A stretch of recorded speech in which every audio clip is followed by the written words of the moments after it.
evening, fellow Zimbabweans. This is yours truly, Comrade Knox. The situation in our country is becoming more and more outrageous each day. This past weekend, you saw how Mnangagwa shamelessly paraded his criminals, Kudapasha Chagirei and Wikine Chivero, around the President Cyril Ramaphosa, at the Brigade Arm.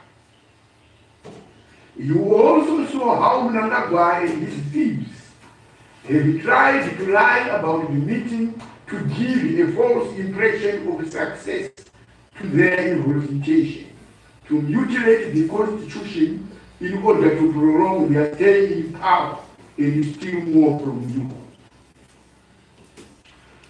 We know their narrative is far from the truth about why President Ramaphosa came, how they were supposed to meet, and how Mnangagwa, under the influence of his Gananda, forced the meeting to be held in Kwekwe.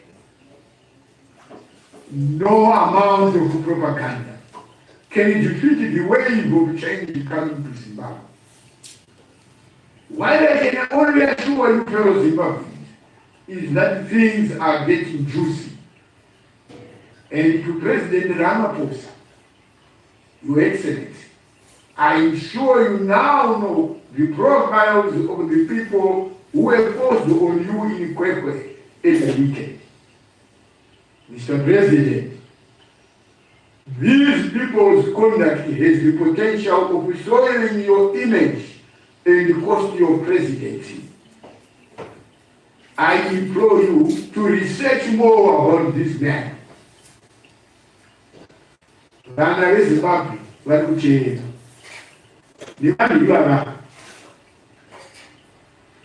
Your research will show you why Zimbabweans, including retired military generals, war veterans, churches, and all progressives want Mnangagwa and his criminals to go.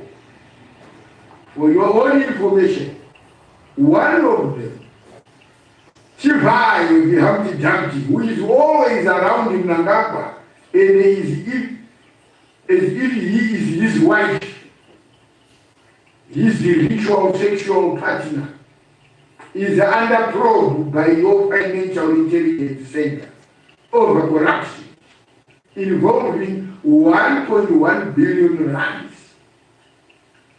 The corruption took place right in your own country.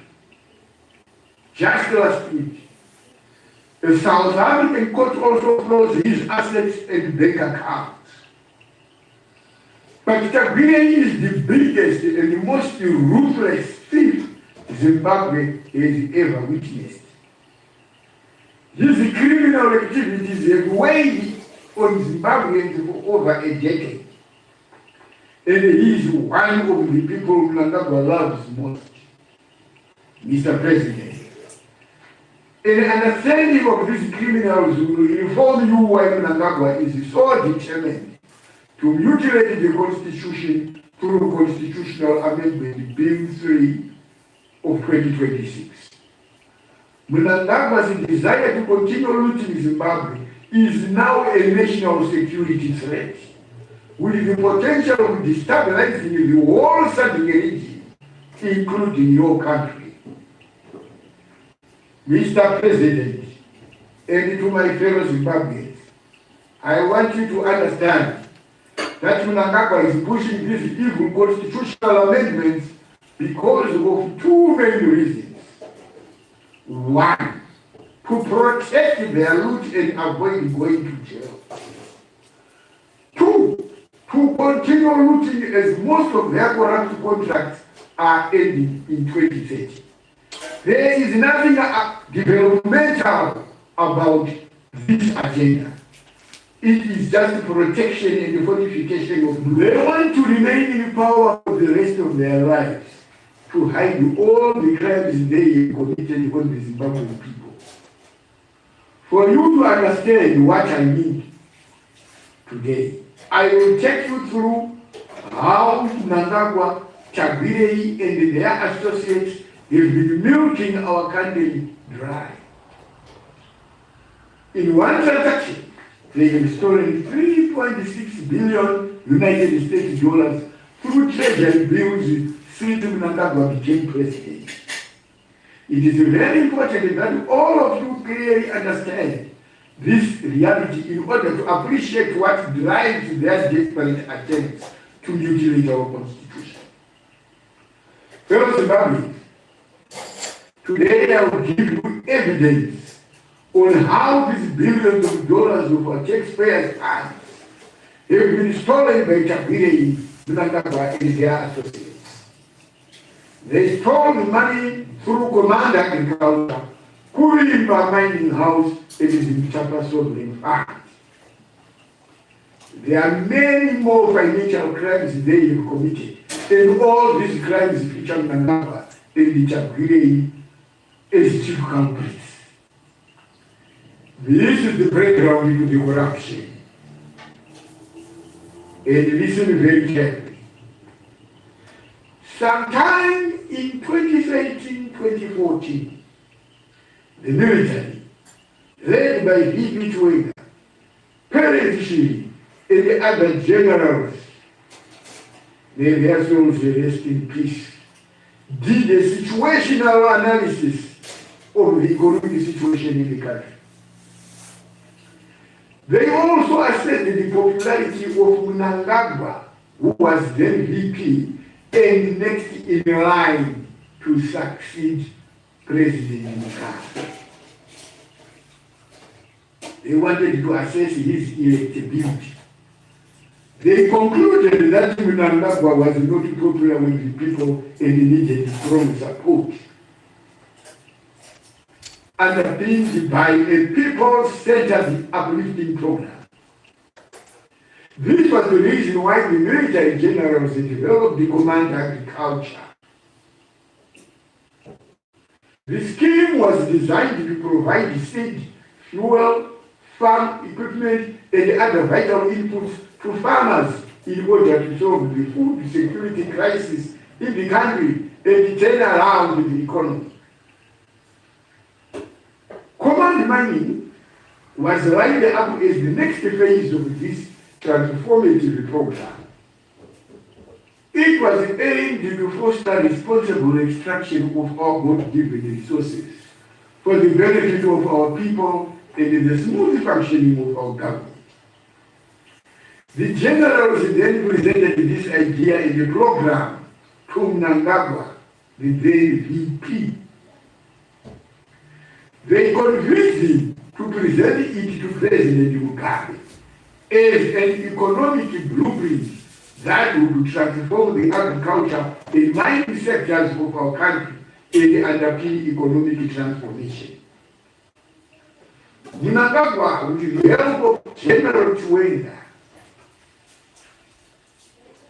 head commander SDF, sought the assistance of Grace Mugabe to present the project to Mugabe, and the program was approved for implementation. The budget for command agriculture was set at $1 billion. But the headline was that the government had no money to fund this program. The generals scratched their minds on whom they could work with to bring this beautiful dream to life. The Jews then brought in Chagwirei, as he was already working with his ZANU-PF in his Sakunda business. In 2013, ZANU-PF had a 45% stake in Sakunda through its investment company, Vuto Investments. Sakunda Holdings was then brought to the table to run the implementation of the command agriculture program. Through Sakunda, Chagre was also a partner of Trafigura, one of the biggest fuel traders in the world. Chagre engaged Trafigura to provide the fuel and other inputs for command agriculture on credit, but Trafigura demanded security or guarantees. This is where Chagre was directed by the generals to engage Patrick Chinamasa, who was then finance minister at the time. Chinamasa then proposed to secure Trafigura with treasury bills worth $3 billion United States dollars. This was the time when Chinamasa was captured by Chagre until this day.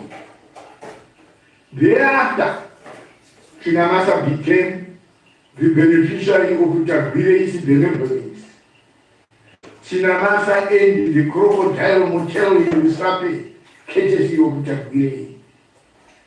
Now, instead of giving Trafigura the $3 billion in treasury bills from the government as security, Chagre kept them for himself instead with some home market, and he gave a Sakunda Holdings guarantee to Trafigura.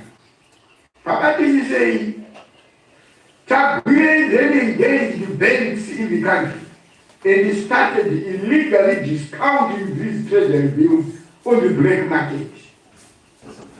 He moved money from the banks and bought United States dollars on the black market. Most of the money was used to finance his lifestyle, buy some assets in the mining sector from a UK-listed company that was in administration, One Africa. He used some of it to source command agriculture inputs. This discounting of treasury bills by Chagre to access cash from banks, which he offloaded onto the black market, resulted in the collapse of the local currency between 2016 and 2018. Chagre yakataka kutenga nyika yese migodi yese kuitenga kudziya yake. As a result, it caused untold suffering on Zimbabweans and wiped up more than $4.5 billion of Zimbabwean savings. Mutuza kuti jemu nakati pataitika pamasanction. Jemu nakati ita zvese ngate aite president. Mbavha ine mutsindo yakaomekwa nemutsindo wokuba. Ndiye key money changer muZimbabwe akakodzera kudonha kwemari yenyika. This forced the United States and the United Kingdom to slap Chagre into sanctions. Chagre individually did more harm to the country than the so-called sanctions. More Chagre. So Chagre's grand routine, supported by political muscles in this disaster Mnangagwa, was now emotional. First, Chagre started by routing all the cash flows in Sakunda Holdings through fees. He was paying himself fees to an offshore account he held in Switzerland at Julius Baer. Kunoti kuomora kunofyumbika kunge yungu Chagre yungu. While he was paying himself these horrendous fees, stretching into millions of United States dollars, no meaningful dividends were ever paid to ZANU-PF Mvutwa Investment for its 45% shares in Sakunda. How is he saying? Kana mozona tumotokari kuchitengwa kitenda ZANU-PF vamwana vachitengwa machairman muchidini zvozvo ndizvo philanthropist. Philanthropist iri kubhadhara zvinhu zvayakaba zveZANU-PF zvayakudzoserwa kuZANU-PF ndezvake ndiani kupai even zvinodhonetwa apinzi chaiwo United Nations akadhonetwa akanzi makapuhana chivai philanthropist mbwa idzi Now, with the command of agriculture in full swing, and Chivero enjoying his looted millions in peace, he then started claiming that the command agriculture scheme was his brainchild. Manywega, kuda kuonera makao, command agriculture yakaisha muhombe. He began using his newly-found financial watches to start capturing power. Sikutaura power estates. Ati sikutaura power yekutungamira a society. Sikutaura power yekutungamira nyika. That is when he started buying houses, irrigation equipment, cars, including cash handouts for most government influential people, including security personnel. Vanejara. Look at this. They cannot be trusted. This was made to buy their loyalty and immunize himself against any scrutiny. This is how Zimbabwe. Under Mugabe rule, Chivero managed to capture Grace Mugabe. Until November 2017 happened to his shares and tracts. This is the same way he escaped the Auxilia Mnangagwa today. Izvo zvekutambira mumadhirezi, zvekutambira mumadhirezi wakadzima shefu ndo area yake Chivero iyeyi. Haabve mapitiko tema dzinaiyemase. Ivo zvinakutambira kwaAuxilia. Ndo modus operandi yake murume iyeyi. He's shrewd. Ndokubasa kwake chaiko ikoko. He begged and financed the grace to take over power prior to November 2017. Pese pamaizwa paipati munhu wese kuna amai. Zvakazoti zvikazopindi zvese zvinhu zvozvo zvikanga iproject yakanga yakufinanswa naChivero achidya kana kushungwa nemhuri yavo. Ese madhiro tese amenzo achitaurwa kudini vese mhanya vese vari kuseri kwaGrace vese vaya. Asi munhu akanga ari pamberi aierekane nechamaso ndikuda kwaChivero. Akabvira kare. He must not lie to you at all about having played a key role in removing Mugabe. I better already Mugabe happened. I think already Grace happened. He was financing the Mugabe dynasty through Grace. Ndinoka pakazotangwa kaikamusha kanga zvakurongwa ndoka zvakazotangwa kana Zimbabweans. Because the political power is not sexually transmitted. Ndoka zvaitaurwa panyaya idzi. Musakanganwe zivai nyaya idzi ndoti musarasike pirimu reZimbabwe. He was fighting for the Mugabe to stay in power through Grace right until the military took over power and handed it over to Mnangagwa. Military yakagara yatozviona kuti tikanonoka ipapa elective congress ikutaurwa February Colombia yakanga iri drama those were theatrics. Hapana chakanga chiripo. It was already stage managed. Grace akanga achipinda nomunyepero kuti achida kuti izopinda sekera mai kudini fake. After Mugabe was removed and Mnangagwa became the president, the generals then gave him all the information on how Chivero was looting command agriculture and Zimbabwe. Toda kuti musakunzwisisa paZimbabwe kuti munhu unozvoda zvakaita sei, watorwa, wanga watiza iwewe, wabvukutirwa nanaGrace, wadzoka atiza mbura yaGrace, wadzorwa nemasoja, chigara apa shefu zvinhu zvakamira zvakadai toda kudai. Uchipiwa yese information haana chaakanyima murume uyu nerudo rwese achiona izvaanoita anzwa izvozvo. Instead of acting on Chivero, Mnangagwa summoned Chivero to his private office. Chivero turned up with a certain Julius Mapimure. better known as Shumba Postal. Another told Chagwire that he was aware of how he was routing the Command Agriculture Program in the Sakunda Holdings through his field routing mechanism. He told him that he was also aware of the funds Chagwire was stealing at an offshore account in Switzerland. He ordered Chagwire that from that day onwards, Chagwire was his person, and all the money he had looted from the Command Agriculture was now his. Otherwise, he was going to send him to jail. Oh, you know, the way well trained and groomed by 10 flower. I sent someone with intelligence, the intimidate of poor. I sent someone tactics with the witching, however, and what one. Secret place you know what who are wrong? Or else, that look chickens. I can't bother. In when I'm going to know it is that's how I want. This is how their grand partnership started, and it became a well-oiled machine. Chatting without one match.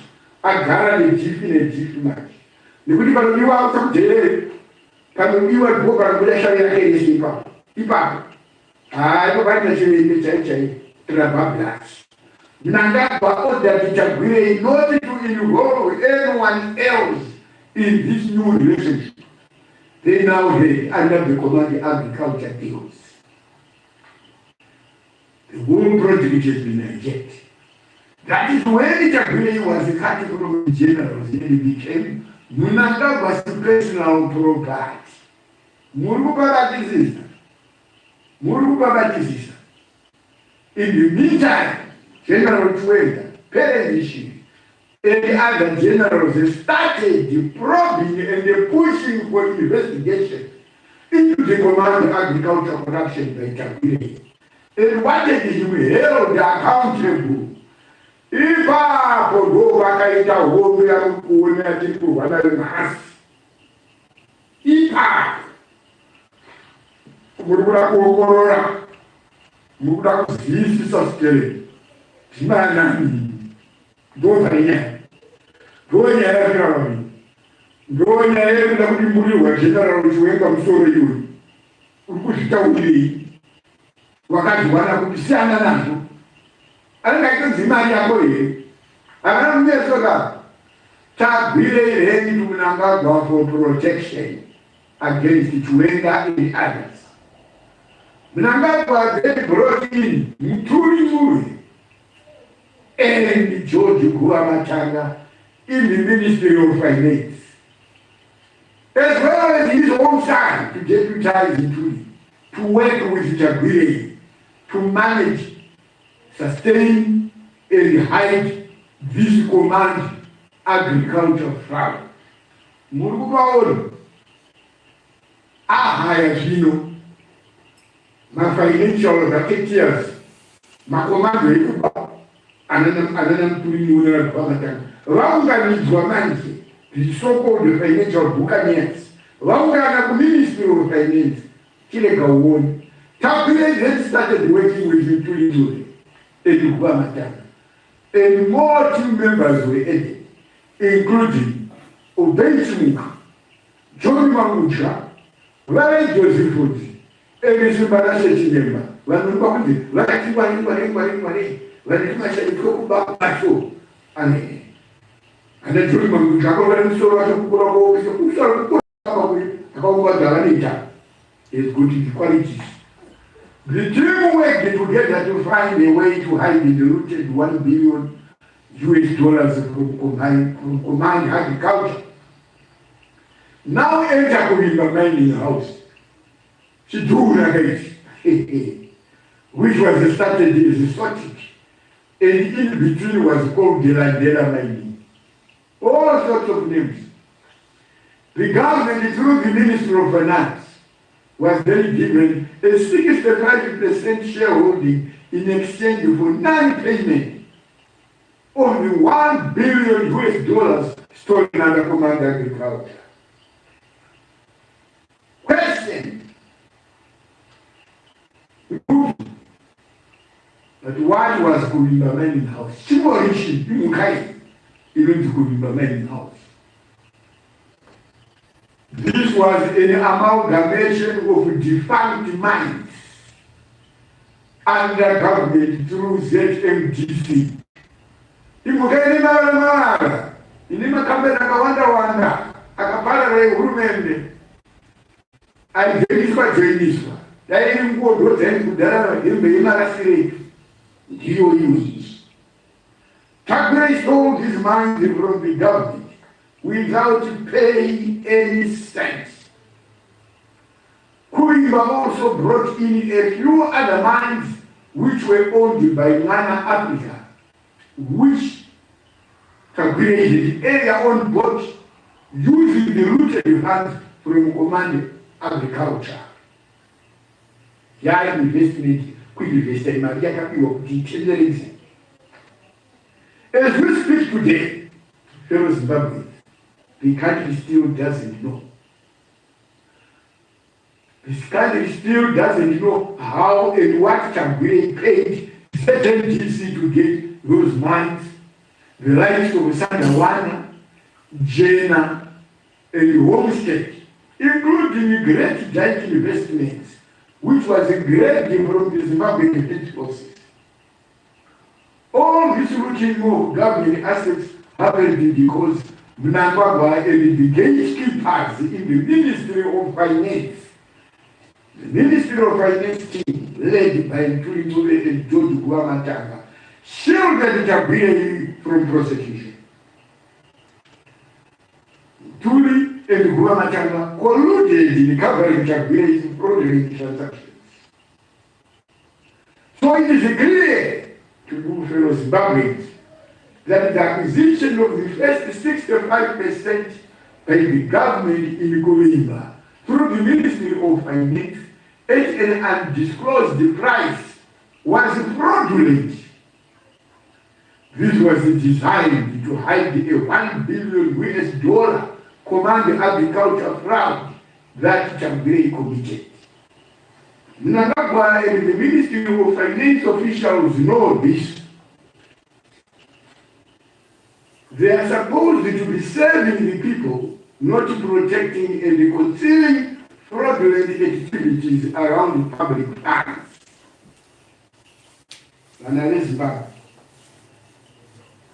Munoziva ya 1980 tichiwana independence kuti pakaitika mbiri nemurume ainzi Samson Mashata Bellad Kawini of Manicaland akanzi akaita kuba zvinotyisa ndanaGMB achita madhiri avaita akaita mbiri akamupira mujeri asi mabiro ari kuita angatagwei nanachivayo.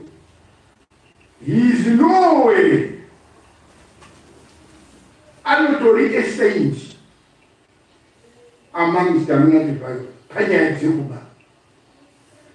Just ask yourself, how was Kulimba founded and built, seeing that the bulk of the mines it owned were previously owned by the government at the start of the Second Republic? Who approved the transfer of these mines from the government to Kulimba? Who approved the sale of these mines from the government to Kulimba? We need all these approvals. They have to be released. The ZMDC, Cabinet, Parliament, and so forth. How did the government obtain 65% of Kulimba? Where are all the documents and approvals relating to this deal? But fellow Zimbabweans, in 2023, another Chambere heist was routine.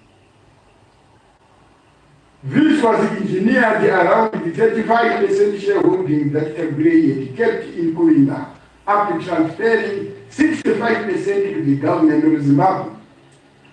To kickstart this second round, Mnangagwa Chambere and Tulimule, Guamatanga, Mangudya, Obeichimuka, and other financial mercenaries set up Mutapa Investment Fund on behalf of the government of Zimbabwe in 2023.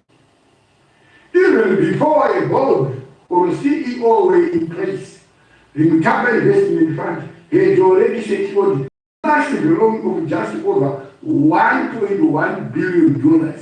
The actual figure was $1,133,341,955 from the Ministry of Finance. The Ministry of Finance then released these funds through treasury bills. The very same instruments Tabile and his associates used to steal billions from our country under command agriculture. The highest is even worse. Despite the loan being for $1.1 billion, the ministry actually handed over $1.9 billion United States dollars, creating a suspicious deliberate overpayment of $787,800,422 from our national coffers. Fellow Zimbabweans, listen carefully. The Mutapa Investment Fund was established as a conduit of looting, and Mangudra was deployed then as chief executive officer to cover the grand fraud. Vanhu vakadepedzura vakomana havadisire vakudhara kai ava vachisire analog generation of thieves ava ndo vanonzi madigital manje vakaipa. Since the government owned 65% of Kurima, Tabile made another proposal to sell the remaining 35% to the government for $1.9 billion. The actual figure paid was $1,921,143,347 US. This was accepted and the Kurima was revalued at a mind-boggling and fictitious $5.4 billion US. No one challenged this fictitious valuation. And with the assistance of Tuli, Guama Chakama Kujra, and the Dakabama, and the Minister of Finance, Tabile was paid $1.9 billion US in treasury bills once again. While this was all happening, CBZ Capital had been approached to value Kurima despite it being ultimately controlled by Tabile. In this report titled Valuation Report by CBZ Capital, dated October 15, 2023, they came back with another fraudulent and fictitious valuation of $3.2 billion US. To be precise, it was $3,238,119,871 United States dollars, though lower than the initial $5.4 billion US, which Tabile got paid at. All this happened with no relevant approvals or any transparency around this transaction. So, fellow Zimbabweans, we must demand from the Ministry of Finance and Mutapa the evidence of Mutapa CEO, Mutapa Board, Cabinet, and the parliamentary approvals for the payment of $1.9 billion US to buy the 35% shareholding in Kurima. Why was the purchase of the 35% shareholding in Kurima considered a priority when the government already owned a 65% shareholding in the company? Why did they want 100% government ownership of Kuwimba? What was the motivation? This report by CBZ Capital, which is being held in secret, has also exposed that Kuwimba was seriously overvalued. Most mines were given high values, despite that they were still under exploration, with others having been abandoned for no economic value.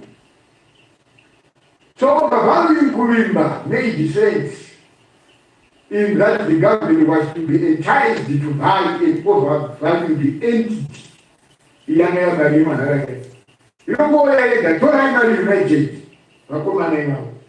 According to the report, which had a disclaimer stating it was for internal discussions only, the evaluation did not use cash flow methods in order to get a fair value. On valuation limitations, the report acknowledges that it was based on estimates and the forecast provided by the management of the company and the public information to add salt to the wound between Gulamatanga, Mangudra, and the others who executed this 1.9 billion US dollar heist on behalf of Mnangagwa and Tabgiri, we said that rewarded. They are being given a 5% coupon, which was going to be paid as interest on the 1.9 billion US dollars treasury bills per year. This amounts to 96,057,169 US dollars per year, and it is being paid in quarterly installments of approximately 24 million US dollars until the treasury bills mature. The money is being shared by Turi, Guamachanga, Mangudra, Obey Chimuka, Vale Joseph, Simba Chinyemba, and others, Tagre included again. Now, who approved the payment of the 96 million US dollar coupon per year to Tagre? On top of the 1.9 billion US dollars on this fraudulent 35% share sale in Kuwimba. So Zimbabwe, this is where we are today. So President Ramaphosa, you can now see the type of people who are around you. People who have caused huge suffering on the people of Zimbabwe. You now see the motivation for this constitutional amendment bill number 3. The bill is not for the people, it's not developmental, it is a thieving device. It's Mnangagwa and this gang are trying to make you believe. It is for their protection from facing prosecution from serious financial crimes, looking over 3.6 billion US dollars. Q3 is for protecting these proceeds of serious crimes. Zimbabweans, I know you are very upset about all this, but you did have the details. Kune vazhinji vanogona kungoti hai izvi zvese izvi zvati action chete action. Takuziva kuti vanova mukasaziva kuti zvinhu zvinodiwa sei, madhiri ekubaya anombofamba sei, hapana mazira anozokupa makaita efuture, because the power corrupts. Saka ini munofanira muchizviziva saka tikutsanangurira kuti muunderstand kuti corruption yakafamba sei kuitira mangwana kuvhura maziso. But be assured, the curtain is coming down on these thieves. Count the days. We will never allow and accept leaders who want to go down and die with our country. We will never allow and accept leaders who think that they can loot our country and commit the most serious of financial crimes with impunity. Progressive forces. The slow motion of a tiger is not a sign of weakness, but it is a calculation of when to strike. Our country does not belong to an individual or a cabal. Leaders must come and go, and we must build our country for future generations and not to protect a band of thieves. Jimmy Chwenga has already called the Portabile and his fellow criminal. Cartels, including Knox Chivero, Scottish Accompany, James Wire, to be arrested for their financial crimes. The documents are there, the evidence is there, that instead Mnangagwa is protecting and rewarding them with the powerful political positions in Zambia. No wonder why you take a person like that major, that lunatic major, Tilswe, Albert Tilswe, an assassin, and Sumba Agondina Mnangagwa, who will say, undermining the power of the police. It is really wrong that he is a non-assassin.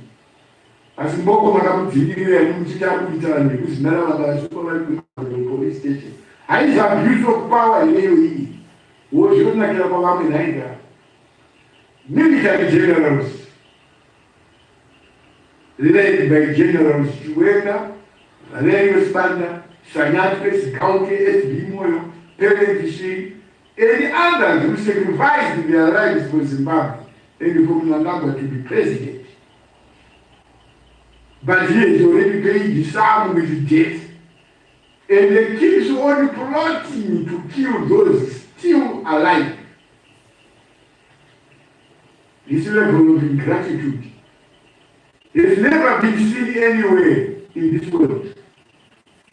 Those are our Kurwakati, Kusatena Rui, Amatakati, Iskati is Rui. Manje Mari, name Zimiedu, Zimieni Kaino, Yazilanga, Pasi, Namunanga is the game of 50. Pasi the cable 3, Pasi the 2030, forward with one man, one God. Forward with respect for the people. Thank you, fellow Zimbabweans. Tinotenda. Murikushwonera. Jehova miro akaitanika yenu. Muchiona President Ramaphosa vachuya. Kuda kuisa madhaka. Mwanova ridzare hunhu ane wage. Inofiriwa. There is democracy in South Africa. And Ramaphosa vachuona kuti Zimbabwe is an animal farm. It's nobody woman Zimbabwe. Disaster Mnangagwa. Yes, a year. I don't remember where the Pamatanda Hamani. Hamani Pamatanda. Mukaongorora, we know Jakainga, President Cyril Ramaphosa. Atika Kujeje. But we know. We will even you before you came. I cannot tell you, but it is in your favor. Then Zika directed to Momotea. We would have got a second and we would have a Sarah Garabashisha. Lopez Rano. Second goes, who got the Rano. Mamma, woman, the Japanese woman from Yellow City. Business lady, philanthropist, vanity. Kagwire akaita kambani yake, zvakanaka yesa kuneye. On a very small but reasonable capital base, yekuti akasavitambi. Munhu akataka kuzivana naTabhirei munyaya dzezvenabhiri mabhiri ndaamujuru ndotsokwana. I'm good to Tabhirei ndoba kaita kuti ZANU-PF itenge mashares 45% mukambani yaTagirei Sakunda. This is how the relationship zvakazoita pakati paTagirei neZANU-PF mapindiro akaita. It was a true.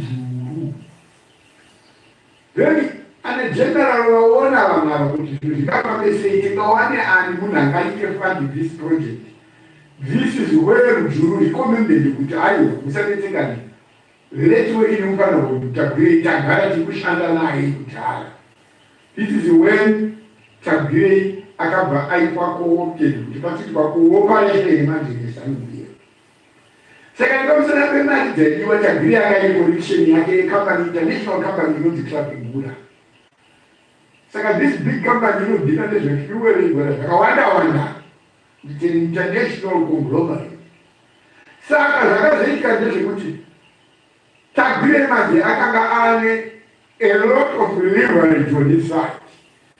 Yekuti ZANU-PF initogona kushanda nezvibati kuti vamwe vangu avaruda magarantees. Trafigura iri kuda magarantees. Saka ZANU-PF government yanga isina mari. Ndopakanzi aiwa isusu handei kugovernment yatisina mari. Yanga yatiapproacha tina masa as minister of finance. Tina masa ndobva apromisa kuti aiwa tinokupai magovernment treasury bills kuti mari ine sei ibude. Government treasury bill is just a promissory bill yaunogona kuti unopa mari kugovernment. Government in return inoti tinozokupa mari yako after such a period. Interest rates are very low because they are very secure. They are not risky investments. Saka ndonyaya yakaita Tagirei paakanowana mabhondi aya mabhiwa ya 3 billion ikamuwanachira basa ndoyo akabva atanga kuti ini inochiti ndangu ndinda kutoita sendiri Sakunda ndoyo akutogara international partner wake Trafigura. Ndopakatanga mutambo wechinyango ipapo Tagirei. Ipapo ndopakatangisa zvinhu ndiyo mari yakare yakutambwa nayo kungonya iyi achitenga maassets achipa overvalue the government ichiti tokutengerai mashares echikutengeserwa zvidhura naTagirei. Tagirei achiita mari.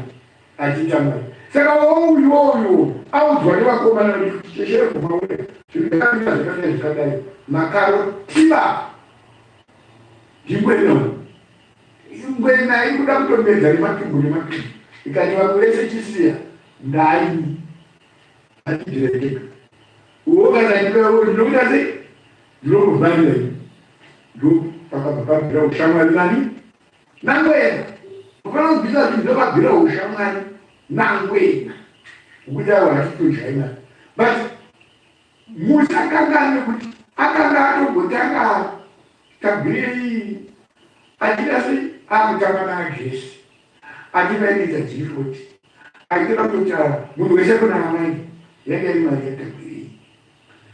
Pazeta 2017 akarohwa nechekusei ndokubva zvakuerekana zvaitika ndokubva change kana kuti zaTagirei munhu anodreka anenge achakona kuti ndiri kudya eti 1 point iyo varakachita ivo. You remember muda chaiye atinotaura kugwiru akati uchaGirei hatisi kumuona zvakanaka kuti anosanaireachivenga munhu anga asingasanotrust patrust ndobva ataiwa mutango mari ndei inotaura kuna Tagirei hapana paanobhirivha kuti pane panokundwa kana uine mari and easy is taken. The situation iri munyika muno right now mari yako inogona kushaya basa. Mari yako inogona kushaya basa Tagirei. Like what is happening right now? Mirai Moon. You know, saka hapana chisikabhiri madzipa. Amalanga hapana. Tinokutendai. Mari pfuma iri kudiwa. anawikira ana chinhu ana wikira ana chinhu nakalati takuti mari natagiri haisi yake unoona ndo chekutanga mari namutangagwa iri kuva pamajiro ake nawikira natagiri haisiriwo yoga ngwena akatora migodhi yese migodhi yese yegold yese yemusaike pembe ndeyangoina yaakatanganana namuta vakomana vemabhemba mashurugu iyo migodhi iyoyo munhu ari kuiburidzwa yese chero kwamunofunga inini ndiid anasikotisa kupwanyavaka mapuranji ekutengesa goridhi riyariye munangagwa mari yese yake yake. He is the monopoly exporter of gold in this country. We know it's ED. Saka, mari inozonowanda manje zvekuti inenge yakuda kunetsa manje kumachengetero ayo yakuda kukodzeresa mitauro certain accounts dzinenge dzisanzwisisike sezvinongetiwo anati kureva ndo vanozodiwa manje vanozopinda nyaya yerondari rekakuna kwakotengerwa motikari kambakutambisa magaro ari kutengerwa motikari chikonzero ndechekuti mari haisina basa yakawandisa saka wone chituwo uko zvino zvemapositorukuvaikona kutaura inongorisa sapatina kana chakakuti hasitobwisa zvino nguva iri kukwana hama dzangu tikati tizofirira zvakesari kunekesari imari yegavhmendi imari yevanhu shall come a stinging operation wakazovana kupi munotozvidzora kana musina unoenda muchikurumbi chese chawakapiwa zviri kuzivikanwa operation makazovana kupi iko zvino chionai munodhiploya vana magodhagezi inozendizvouzwa ngakutozvimukasa tingawane kuti sezvo zvakadzika segodhagezi owanika segavhmendi maakuda kudhiploya vana izvinonotora nekudhiploya vana tikuzviziva kuda kuvaita maagency provocators ekunoshanda tinozvinikidza vanhu nenyeri kuti ndikuchini cable 3 muda kushandisa vana vegodhagezi wegotokawo ndini information iwewe shoni munangagwa iwewe yangamene don't be fooled by stupid fact. I'm sorry to say this because hapana mnazofanira kutukwirwa pavatu that your mama is a deserving candidate for public insults nekuti akodzeresa kuchema kwevanhu mukati menyika avo unaka wakabhutirena maningi iwonya yakwechisojaiweyo kuti ungobhuvazarengaseriseni wakatoenda kumilitary academy kweruku otherwise wo atiremwa iwewo uri hwani nekuti waitiza training iwewo tinogara muravhenezvomahuri iwe we know your history iwe wetomhaisona parangeka katubhirigeji iwewo ndozvicheka unojoina vamwe we know uzvirekunanya china musane kuda kutiitira zvena general muhoziva mwana wavo waiweremusiraheni kuuganda don't do that kwatini we know everything hawana kwakwedasiyana nazvezvi otherwise pane zvikuitika manje somufanira unosara kuri njinda mubasa iwe saka zvekutanga kupfekedza inasaga manje so tingatonetana zvitafita mhosva dzekumoyo wanisa dai mwana achimutora mhosva dzekedzadzanya kuwanisa aiwa ndatenda siyabonga